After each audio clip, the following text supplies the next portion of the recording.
Hey everyone, welcome back to the channel. Don't get me wrong, playing Dungeons & Dragons online through services like Roll20 and Discord is pretty convenient, and allows more people to play more tabletop RPGs more often. Though nothing will actually beat sitting around a table with your friends and spinning an epic tale together, much like the group was able to do in this next DnD Horror story. Only problem is, they all soon come to discover that the host of their game just happened to live with his mother, which normally wouldn't be a problem. Though, let's just say that him and his mother are close. Like, really, really close. Closer. But before that, I must ask, if you like this Doge's content, that you please like, comment, subscribe, and even share the video, as it really does go a long way to help the channel grow. Plus it means I get the good treats. Bacon. Anyway, with all that said, let's hop right into this mess of a story. Grown Problem Player Calls Mom on Our Group, and Things Get Weird, by Reddit user Onoroy. Content warning: weird sexual behavior and real-life incest. Yeah, it was bad. So this happened yesterday, and the situation is kinda still unfolding, so there may be edits with updates on what's going on. First, I must introduce the table. I go to a college, and my whole group was gathered from people that either go to that same school or work and live nearby. Some of them I was friends with before the campaign. Others I've never met but had some connection to someone else in the group, a friend of a friend sort of deal. And then there's this one guy who, to this day, I don't know how he even heard we were playing D&D and joined, because nobody at my table knew him. To give these people some fake names, we have GM, the GM, my roommate and best friend, Gyro, a chill guy playing a human warlock, Mouse, a super short player playing a Goliath monk, Rango, a taller player playing an artificer of an unknown race, and also one of my best friends, Ditz, most comfy human being of all time, playing a tiefling bard, Edgy, that guy playing a half-elf rogue, and me, playing a human paladin. We decided to meet bi-weekly at Edgy's house, since he had all the space we needed to play, and an actual table to sit at. Despite the kind of person we'd later realize he'd become, he was a decent host, and his only rules were to keep the area clean, which he himself regularly didn't do, and to not get too loud as not to disturb his mom, who lived with him. Or he lived with her. I don't actually know, as he's changed his story so many times. Anyway, the campaign was going great. It was set in a jungle where a bunch of wizards exploded and made everything all magical and sentient, to the point where a kingdom of killer banana bunches had set up rule in a nearby town. This will come into play later. GM was great too, with a pretty amazing ability to come up with some of the best ideas I've ever heard on the fly. Seriously, he showed me his planning document once, and it was like a dozen bullet points that didn't even talk about the story. Everyone was having a lot of fun. We had all played before, so we were pretty comfortable with roleplay. Hearing Mouse put on a deep voice for a player was fantastic, and Gyro's goofy antics were great. But the characters I want to talk about are Rango and Ditz. You see, Rango formerly belonged to a group of bandits that worked in absolute secrecy, even between its members. Rango followed that tradition after they left, meaning they kept anything about their true identity hidden, going as far as them wearing a hat, trench coat, and a chameleon-shaped mask at all times. It became a fun mystery, figuring out just who this laid-back medieval cowboy engineer really was. Notably, Rango's gender was also a secret, and they went by they-them pronouns, and also took care not to enter any gendered fixtures, preferring to disappear into the woods to take a leak. I say this is notable because Edgy was constantly trying to find out what was in their pants. I mean, sneaking up and trying to remove Rango's mask in their sleep. Luckily, the player thought to put an alarm spell up, trying to follow them to the bathroom, trying to get them to have sex with someone else. Didn't work. Rango always said that time spent having sex was time not being spent holding up a bank, and outright going on out-of-character tirades on why Rango should have a gender reveal specifically. This got a little weird, but we thought it wasn't too big of a deal, and Rango's player didn't seem to care, so nobody really stopped him. Mistake, I know. Hindsight is 20/20 and all that. Ditz, on the other hand, was literally just Rango's in-real-life player as a character. You see, Rango's and Ditz's players are super close friends in real life. Rango's player is also pretty hypersexual, and she openly owns the fact that she's pretty, quote, easy as a person. Ditz's player, on the other hand, is completely asexual, and is a quiet and shy person in real life, which makes it even more hilarious that she roleplays as the horniest bard you've ever seen, and she once avoided an entire adventure just by sleeping with a string of people, all the way up to a queen, who was technically a suit of armor. Ditz's player also enjoyed making a voice and using mannerisms that sound just like Ringo's player, who herself talks like Ditz's player while in character. It's like they've switched personalities while playing D&D, and it's a really fun dynamic that everyone has a great time with. I just realized I've never described Edgy. Well, think of the most stereotypical rogue you could possibly imagine. But instead of being ironic and funny like Ditz, he's played completely straight, and the player thinks he's the epitome of cool. That's it. That's all he is. Generic to the core, but oh well, it worked. Anyway, Edgy was constantly making advances on Ditz in game, which is a bit strange considering how Ditz was clearly based off a real person sitting at the table. But it wasn't anything too weird, and Rango's player said that she was fine with it when asked. However, Edgy had to wait a while to get what he wanted. Despite her real-life personality and preferences, in roleplay, Ditz was a master flirt, and could charm just about anyone. This meant that, by 2 weeks ago, the session before yesterday's, she had amassed a harem that spanned across the continent, and never having a night that she wasn't planning on sleeping with someone else. Fortunately for Edgy, and unfortunately for everyone else, as this was the beginning of the madness, we had a night where it would just be our party camping out in the woods, giving Ditz and Edgy a perfect opportunity to do the deed, which they did in the standard fade to black style as always. Like I said, this is where the madness began. You see, Edgy's player liked to draw, and was actually somewhat good at it. He had this anime sort of style, but everyone at the table enjoyed the medium, so we often used his art in the campaign. One practice he liked was that, at the end of each session, he would draw out an event that happened so that we could add it to our notes. I actually really liked this idea, and it was a fun use of his skills. But this time, he wanted to draw something a little bit different. Apparently, his standout event of the session was having sex with Ditz, and that's what he wanted to capture in his art. And of course, every good artist needs a reference, and Ditz was clearly based off a real person, even in looks. So it wouldn't be creepy at all to ask Rango's player for, say, pictures of herself doing various lewd acts, would it? Yeah, needless to say, Edgy's player was not just going to be using those pictures as drawing material, and Rango's player was not having it with his insistence on lying about his intentions. Rango's player immediately told the GM about this, and he warned the rest of us to be careful with Edgy's player, and that he would confront him about it during our next session. And so, yesterday's session began. Despite the situation, everyone was in good spirits, and Rango's player made sure to arrive with GM so Edgy's player wouldn't try to talk to her first. GM then quickly pulled Edgy's player to another room, and there was some hushed talking while the rest of us got set up to play, thinking that he would just accept his actions were wrong, apologize, and move on. He did not. Instead, he speed walks out of the room, goes halfway up the stairs, and yells, "Mom!" And this is where the real story begins. Edgy's player's mom, I'm calling her Jocasta from now on, is a shortish woman that looks to be in her early 50s, and we've seen her around the house before, but she's never really introduced herself or interacted with us. There have been attempts on our end, but she mainly avoids our table like the plague. So it comes as a strange event that, at the behest of her grown son, she comes down and begins to worry over him, pulling him into a tight hug. Edgy's player begins to almost tearfully describe the situation. Of course, he made it seem like he did absolutely nothing wrong, and that Rango's player was just a mean girl rejecting him, and GM was just a big bully.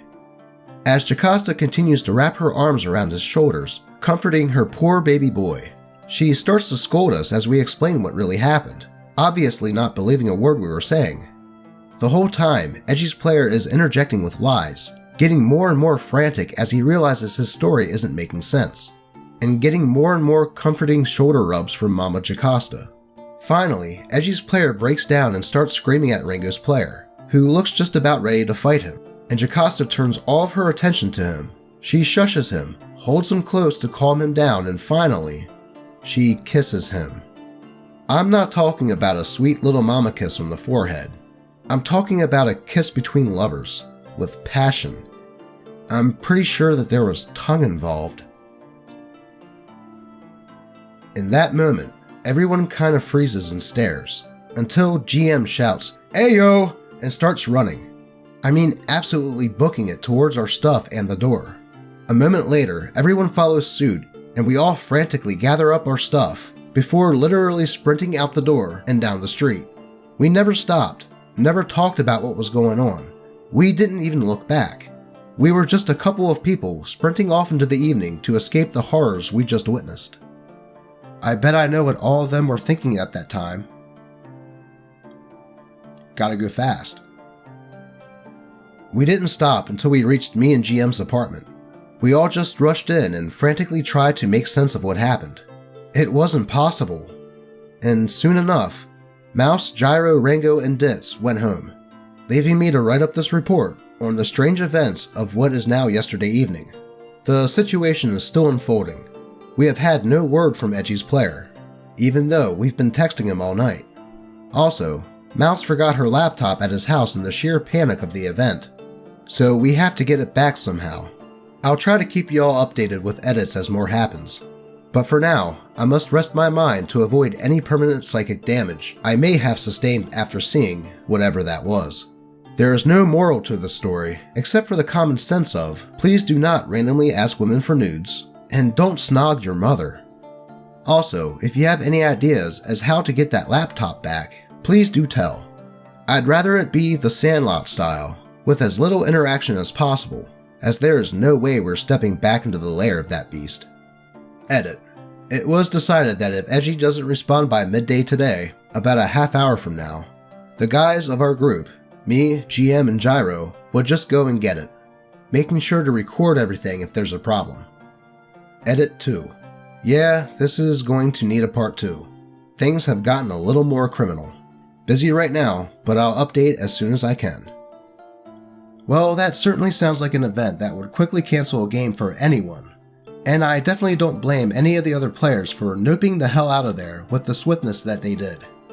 And luckily for us, OP did post a follow-up story, so let's hop right in. Update on whatever that was. Content warning, same as last time, with creeps and incest. Well, today has certainly been a day. Also, since characters are no longer super relevant, just note that whenever I refer to a nickname, same as last time, I'm talking about the real person. I realized that got pretty confusing last time. My fault. It was late night / early morning when I wrote it. That being said, I must tell this weird and wacky tale. I guess I'll just tell this in chronological order. After writing the last installment in this saga, I took a quick nap and woke up to find that a plan for the day in dealing with Edgy had been made. Me, GM, and Gyro were to visit his house, politely ask for the laptop and initiate no other conversation, drop it off at Mouse's place, and leave this whole thing as far behind us as possible, never to be brought up again. It didn't end up working out like this, but the whole thing basically ended without the police getting involved, so sorry if you were hoping for that as a plot point. First hurdle. Gyro had to leave and go do some stuff. This led Rango to insist on coming with the laptop retrieval squad, as someone to 1. Record everything to make sure that if the cops were called for any reason, we have video of what was going down. Even though he had a possession that wasn't his, the law could easily turn against us since we were going onto his property. We didn't/don't know how the situation would play out legally at all, and it was just a safe bet to make sure everything was documented. 2. Be a getaway driver. No joke, Edgy is a known, legal gun owner. He's bragged about it a lot, and even shown one to Gyro at some point, even though he didn't seem like a straight-up murder guy. At this point, we had no clue who he was, and were pretty careful when handling him. The plan was accepted, and everyone hopped into the car and went to Edgy's house. He still had not picked up his phone, and we were unsure of whether he even knew about the laptop. But we planned to just ring the doorbell, ask him to bring it and its charger out, and wait on the porch to make a nice clean trade-off where we could all walk away. This only worked until step 2. when upon us ringing the doorbell, Edgy immediately told us to, editing out the expletives and slurs that didn't match the race of anyone involved. Quote, "Get out of my house!" Ignoring the fact that we weren't in his house. After a couple moments of just pleading with him, and even warning him of the potential legal consequences of his actions. Note, this was all done through the door. He never opened it. We decided to just go back to the car and regroup. We updated Mouse on the situation, and the poor girl sounded like she was going to be sick. She really did not want to get the police involved. She's had traumatic events involving police in her past, and was almost ready to just give up. After talking a bit, we came up with the idea to see if we could find a friend of Edgy's and ask them to try and convince him to give up the laptop. And so we searched. We sent out texts to various school group chats, basically asking if anyone knew Edgy. After a surprisingly short amount of time, GM was contacted by a guy, henceforth known as Guy. Guy was actually pretty chill about the whole thing, and offered to go down to Edgy's house and act as a sort of mediator to pass off the laptop to us after he was done doing his stuff for the day. And that's exactly what happened. Guy went in, talked to Edgy for like a half hour, and came out with a laptop for one very relieved Mouse, who was in the car with us for our second trip back. All in all, probably one of the best outcomes for this whole situation. It didn't go exactly as planned, but everything was handled peacefully, our goals were accomplished, and everyone went home. But nothing's ever that perfect, is it? You see, in our search for Edgy's friends, we stumbled upon / were given a cursed piece of knowledge. A veritable cognito hazard that would ruin the rest of our day. It was Edgy's Twitter account.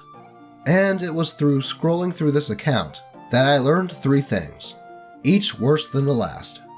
1. He has a massive fetish for Asian women. He has one of those accounts that mostly likes porn, and it's almost all Asian, specifically Japanese. And guess the nationality of Rango. Did you guess Russian? You'd be wrong. She's Japanese. She's actually only half, but you wouldn't realize that unless she told you. The whole thing about him trying to solicit nudes was bad, but the fact that Rango specifically might have been targeted because of her race almost makes me furious, to be honest. And I kinda wanna punch that guy now. I won't, but I want to. 2. He's a catfish. On his timeline, he acted as himself, but in almost all of his replies, he acted as a woman who made sure to include a nude picture of herself whenever possible. We don't know who these women were. They may have just been pictures he found online, or they could be pictures he successfully solicited from other people and is using them without their consent. Either scenario is reprehensible, but if it is the latter, legal authorities will be contacted no matter what. The fact that none of these pictures are coming up on a reverse Google search is frightening though, and this may just go from a silly RPG horror story to a criminal case real soon. 3. The thing with his mom is real. According to him, he pretty constantly talks about his, quote, relationship with who he claims to be his biological mom in his main tweets when he's not catfishing, praising the, quote, benefits of incest, and describing the sort of shit he gets up to. It's real gross. The one saving grace is that there is no actual evidence of this, and this may just be another thing he's making up on the internet. Or it may be the case, as someone pointed out, that they're actually unrelated, and the mom is just an older woman he's seeing and role-playing his mommy kink with. In that case, it's not my place to get involved. But if they are actual mother and son, then that kiss between them was not normal, and help needs to be had with all parties involved. I don't know how the whole situation works out, but damn if this isn't messed up. And that brings us to now. Obviously, Rango screenshotted everything she could possibly find, and we all reported him as an impersonator. But now, we don't really know what to do, besides wait and keep trying to get answers from Edgy, who has started to return our text, albeit very evasively. All in all, this has been a weird experience, and I'm kind of worn out. I'm excited to keep playing D&D, but golly if this isn't a new heavy load on all of our plates. And that's kind of been the last thing on our group's minds. I don't think there will be a part 3 to this story, mostly because I think the whole thing is getting way out of hand, but I'll try to keep some edits of any real major updates that happen. All in all, this whole experience has scarred me for life, and this truly has been an RPG horror story. Thank you for reading my walls of text with way too much commas and confusing grammar. And good night. Well, this certainly has been one of the worst RPG horror stories that this Doge has ever read. I am glad to hear that Mouse was able to get her laptop back, but by the gods, the hoops they had to go through to get it was a story in and of itself.